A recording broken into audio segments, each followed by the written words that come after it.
As always, we want to commence this by giving honor to whom honor is due. The Holy Blessed One of Israel, the consciousness of all sentient being. Again, may he aid you in making the ascension into the higher levels of consciousness, where you will unfold the goal of creation, physical immortality.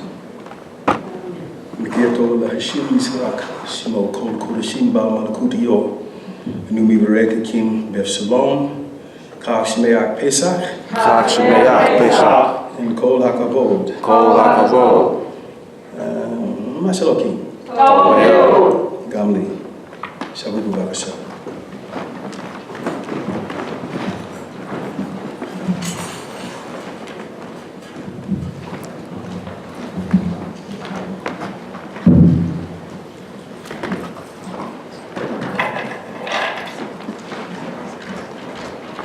We are going to continue with the unfoldment of Pesach.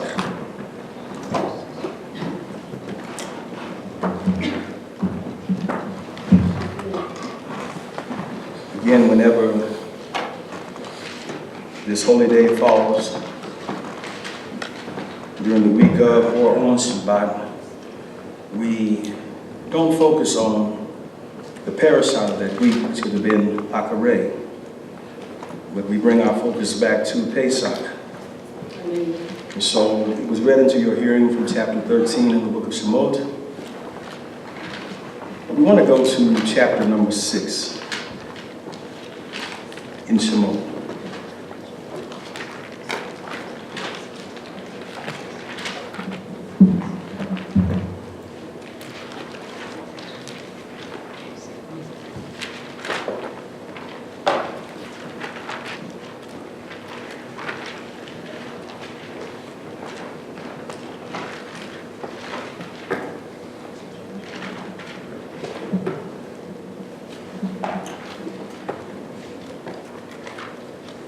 There are 4 glasses of wine that we participate in during the unfoldment of the Seder. These cups of wine represent different aspects of deliverance that was experienced during the Exodus. Amen. But again, we want to point out something very important. We said a lot on last night, and just to maybe smooth out some of the wrinkles, it may come up with the instruction that we did with the expanded idea of, again, coming out of the nations of the world and making the ascension. Amen.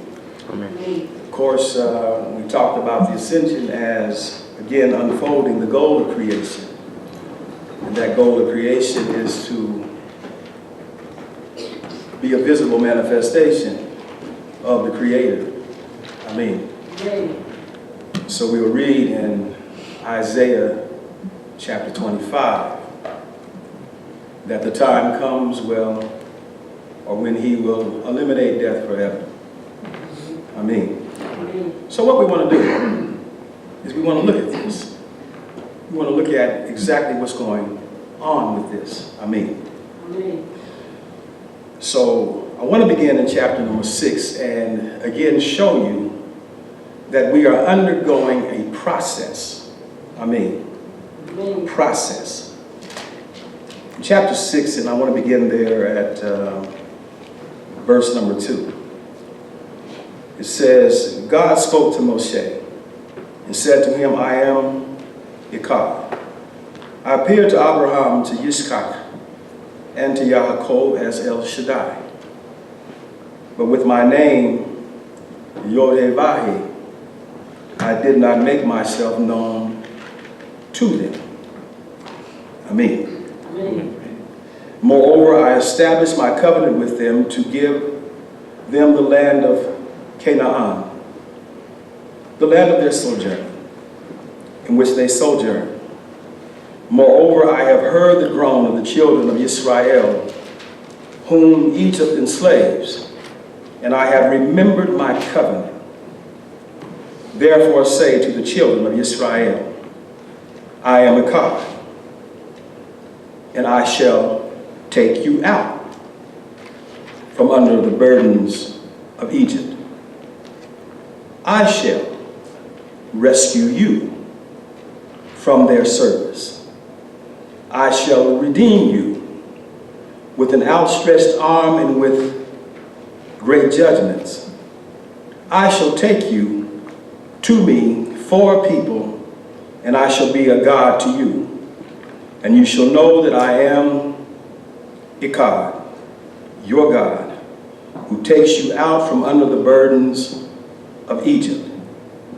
I shall bring you to the land about which I raised my hand to give it to Abraham, Yitzchak, Yaakov, and I shall give it to you as a heritage, says Yod-Heh-Vah-Heh. Amen. Amen. Now, the thing that I, again, want to focus on, and if you remember on last night, we talked about something that was very important, and that is that we understand that there are different names in which the Creator has employed at specific points in space and time. And that the purpose of these names are to unfold certain qualities that He has, again, predetermined to take place in space and time. So when we were in an embryonic state, developing as a family into a nation, the name that we needed was El Shaddai, the multi-breasted one. When the time came for us to, again, become a nation, He reveals to us another quality. That quality is in the name Yod-Heh-Vah-Heh. And since then, we've learned something like maybe 68 names that He has. But again, these names represent qualities that He has predetermined to unfold, to manifest in space and time in order to get to the goal of creation. And again, that goal is to be a visible manifestation, and then not only us being a visible manifestation, but to create an environment that will support that. Amen. So last night we talked about the name that is now, and of course that name is Echad. Amen. Simply because He is unfolding a quality in which we will be one with Him. And that oneness will manifest in our physical bodies as the regenerative state.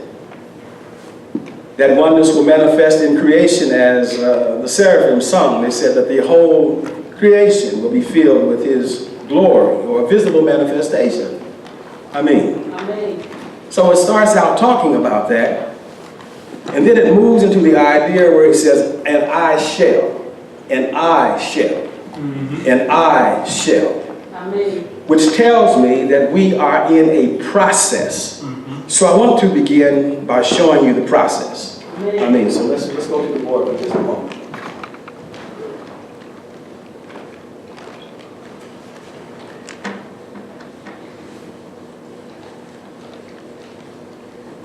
The process commences with what we call the thought of creation. The thought of creation. And when we say the thought of creation, what we're really talking about is the thought that the Creator has revealed to us that He had before creation actually comes into being. So the thought would look something like this. He had predetermined to create a new creature. But you got to remember something. All space and time, if you want to look at it like that, is filled with unlimited potential. And so to create something new, He has to create something that's opposite of Himself. Amen. Amen. So that opposite is what we would call dust. Amen. Amen. So when you think of the thought of creation, He's going to go, okay, I'm going to come up with a new creature, but it's going to be opposite of me. So we're going to let that be a card right here. Amen.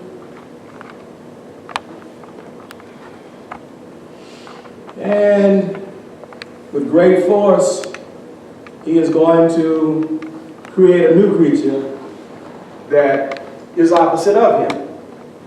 But his nature is one of bestowal and giving, which means that if he creates something opposite of himself, then because his nature is one to give, then what he's going to do with this opposite thing is pour himself into it until it becomes his image and likeness. Amen. So we have this right here. We're going to call this the ego. And what he's doing is he's going to pour himself and pour himself into us. So this is the process that we're going through until we become like him. But at this point, we're receivers. At this point, he's a giver. So what he's going to do is he's going to continue to fill us. And we know how he fills us because he says that he opens his hand and satisfies the desire of every living thing. So we're the desire to receive. He's a desire to give. So we start going through this process where he begins to fill us. But what he's really doing is he's building a vessel. Because at this point, we still want to receive. So he builds this vessel. This vessel is what we call the cleave. And he continues to build this vessel with the idea, again, of transforming this receiver into a giver. So that when the vessel becomes filled, then what happens is that as he gives to it, it just bounces off.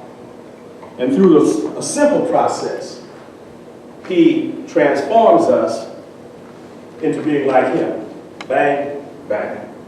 So we're no longer receiving, we're now giving. But what was important to understand about this process is, again, all of this is still dealing with the desire to receive. So that we have to come to a point where we are involved in the process. And that's what we're going to show.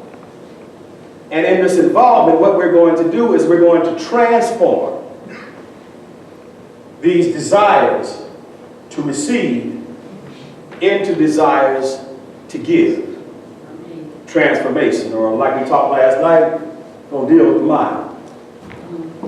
So let's look at the actual process as it occurs in space and time.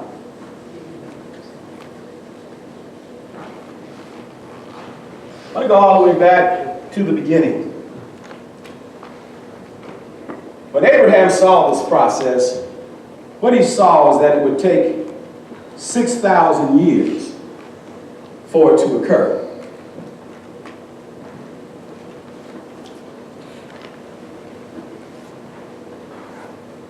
So let's begin over here, and what we're going to call this up here is eternity.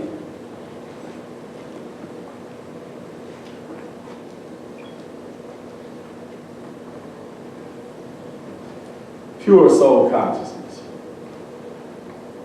Because that's what he poured into us.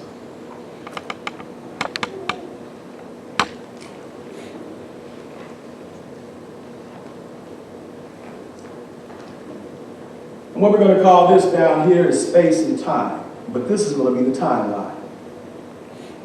So let me write this down here.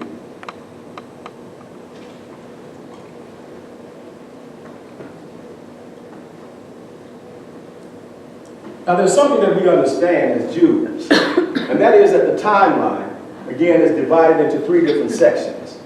Each one of these sections lasting approximately 2,000 years. The first section we would call desolation.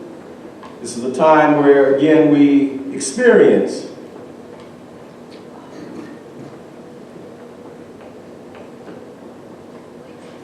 the descension. Then we have another 2,000 years, and we're going to call Torah. This is the time where Abraham comes on the scene, and he comes with oral Torah. And then we have the last 2,000 years, which is made reference to as the Messianic age or the age of redemption. We're not talking about Messianic Judaism. So each 2,000 years.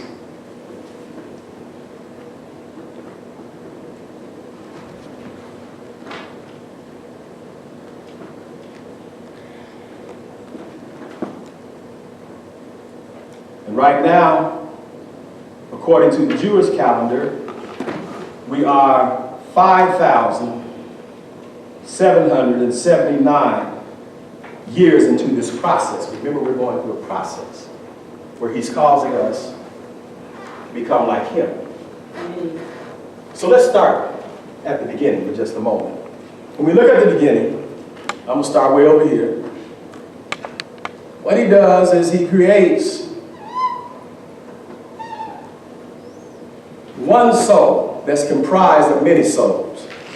It says they're male and female. We're going to call that Adam Rishon.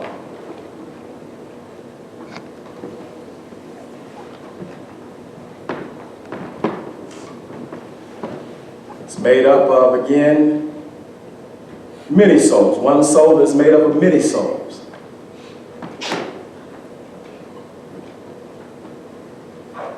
What is going on in eternity has already been predetermined.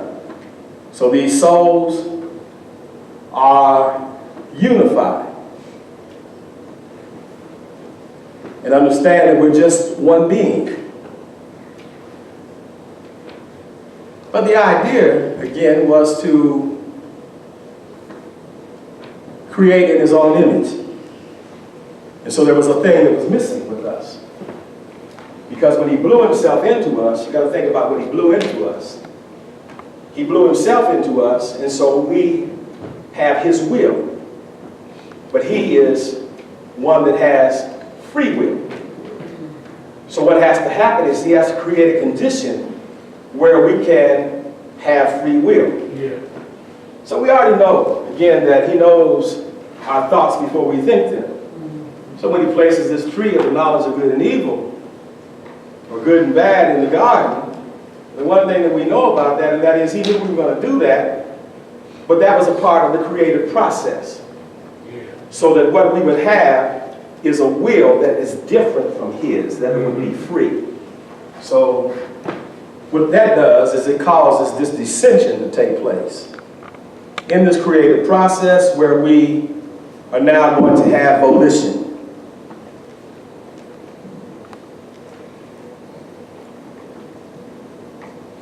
But we shared something with you that was very important.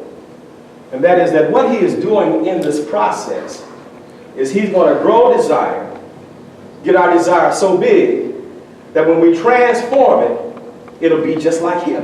Yeah. I mean, because again, the desire is very opposite when we were first created. Mm-hmm. So when we start talking about the first desires, and we were born with this, that we have a desire for food, shelter, sex, very young. Again, and we can see that.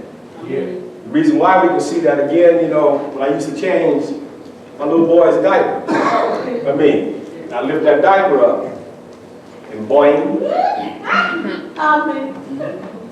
And that baby knew nothing about other girls. But that desire was there because he was created with that desire. Yeah. So let's put that way down here, okay? But you got to remember something.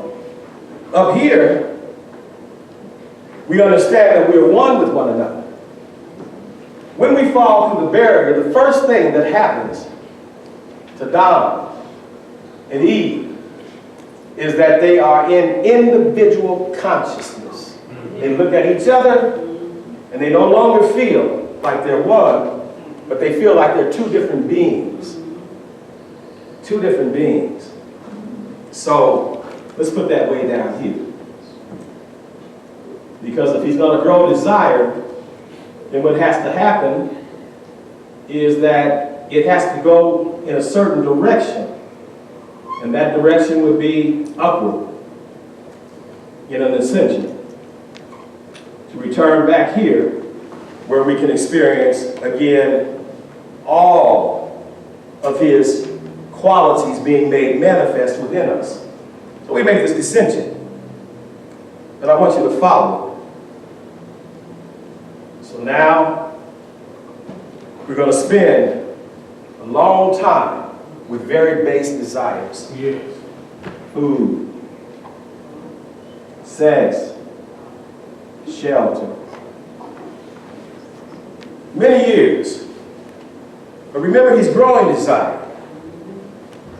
Over 2,000 years, we're still dealing with that. But then the next desire comes in, and that's the desire for wealth. So when does that appear? I want you to think about something. Again, matter of fact, we don't even have to say it about Abraham. We can say it about us. Because what happened when we got ready to come out of Egypt is he poured out wealth upon us. So let's put it somewhere around here. We move now. There's a lot of years have passed where this one soul has been traveling in an upward journey. Now all of a sudden, when we are very early into this time of Torah, he fulfills wealth.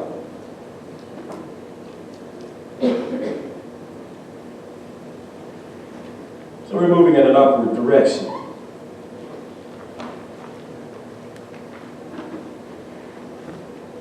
When he fulfills wealth, there's another thing that happens.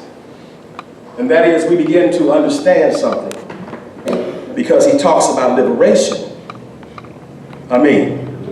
So we have no definition for liberation. So he delivers us.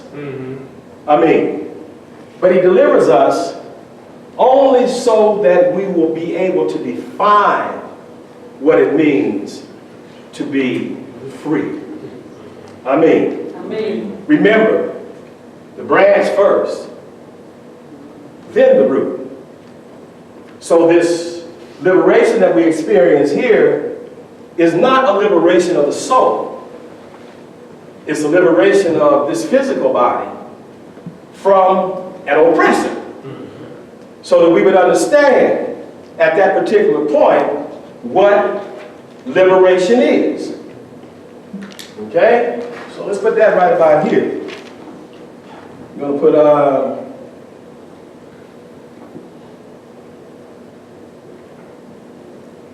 Abraham's revelation of Echad as El Shaddai right here at the beginning of Torah. But we go in so far into this 2,000-year period, and in this we get liberated and we experience wealth. And we also get another name. Yo, hey, goodbye, hey. And we're going to deal with that for a long time. We're going to come over here. And the next thing that you're going to see on our agenda is this desire for power. As a matter of fact, under the reign of King Shlomo, become very powerful at that time. Y'all remember the greatness of the kingdom at that time? But yet, there's something else about that, and that is that he's still growing desire at this point. So we still feel like individuals, we're still egotistical here.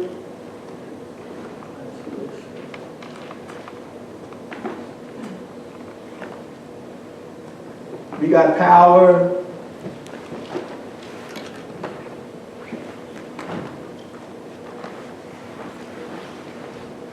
We feel like we have done something, but Moshe Rabbeinu told us something. He said, you know what? He said, there's going to be a second Egypt. What's that second Egypt going to be about? When you empower the ego I mean, and that's what got empowered. I mean, Amen. what it really did was it took us into the desires of the nations of this world. Okay, so that's what happens here. We start to understand at this particular point that, we want to be like, everybody else. And not a good idea. I mean, but it's a God idea. Because God knows that we're in a process of development. Remember, I shall. And so right here, what we do is we have this great desire for power, but this power takes us into the desires of the nations. That's a good thing. Because remember, we're opposite of him.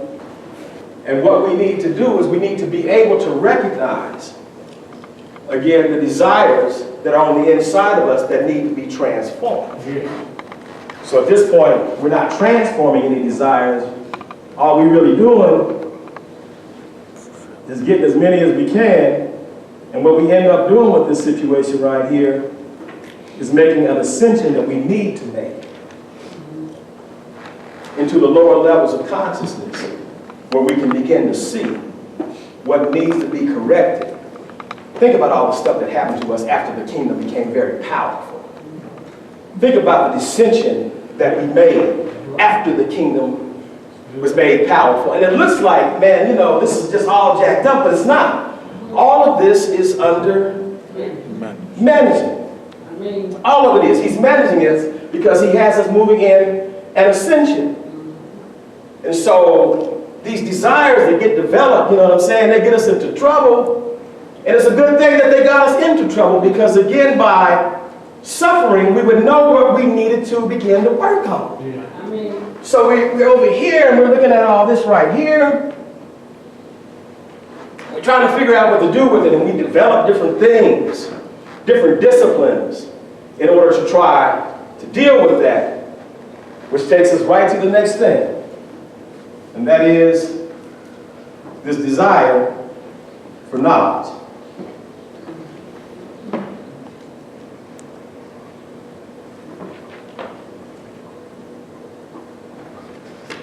Let me call it something else, though. It took place a couple hundred years ago. The Age of Enlightenment. This is when we start wanting to be spiritual. All of this is going on simply because we are under this divine management.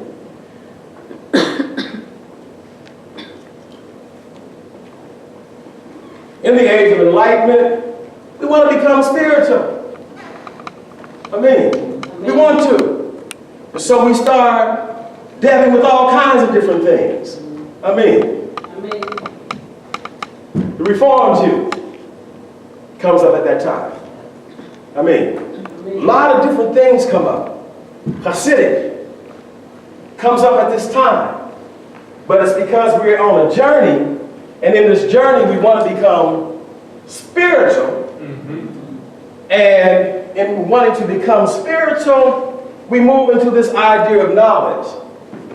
But at this point, something very important happens to us. As we come close to the end of the age of knowledge, something happens. Let me put that up here. In the midst of all of these desires that we have, and we call them the desires of the nations. That's why we say that we were sent out to the nations. In the midst of all of those desires of the nations that we have, an epiphany occurs.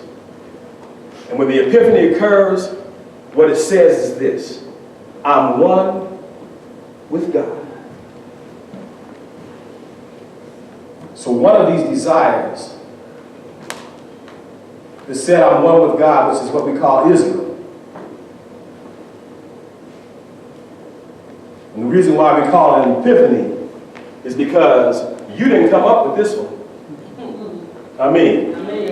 I shall bring you to myself. He came up with this one.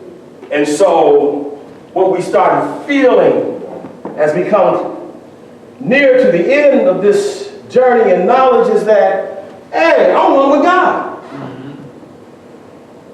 In other words, there's a part of me that's hidden, that can't be seen, that's one with God. And so now, what I want is I want the understanding. I want the knowledge of how to make this made manifest in this physical body. Yeah. All that's a setup. All of it is. You got to think about what's going on here. First of all, he's drawing the desires. Keeps doing it. Here, when we come out of Egypt, we come out with wealth. But we don't stop there, do we? We go right to power. We don't stop there, do we? But there's something that happens at that point. Power gets us in trouble. If power corrupts, then absolute power absolutely corrupts. And that's what happened to us. And so we got this thing going on, and we don't realize that we're going through a process in which, again, what he is doing is he's causing us to ascend. But look at where we are now. We're in the year, we're talking about now, 5,779. And what happens in this year? What's it talking about in these years?